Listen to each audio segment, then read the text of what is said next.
বিয়ের মাত্র 5 দিন সংসার, 18 বছরে অপেক্ষা করতেছে এভাবে। এখনো স্মৃতি মনে পড়ে, হাতের রঙের মেহেদি ছিল তখন।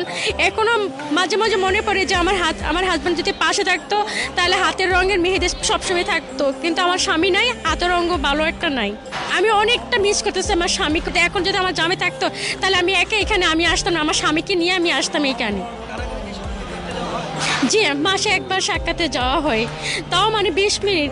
দেখলে অনেক কান্নাকাটি করে আমার স্বামী বলে যে তুমি এখনো আসছো আমার জন্য, আমি কিভাবে তোমার সান্ত্বনা দেবো? সান্ত্বনা ছাড়া তো আর কোনো উপায় নেই। এখন আজকে যদি আমার স্বামী থাকতো তাহলে আমার একটা বাচ্চা থাকতো, আম্মু আম্মু করে ডাকতো। সেই সন্তান আমার নাই দেখে আজকে আমার কেউ আম্মু বলে ডাকে না।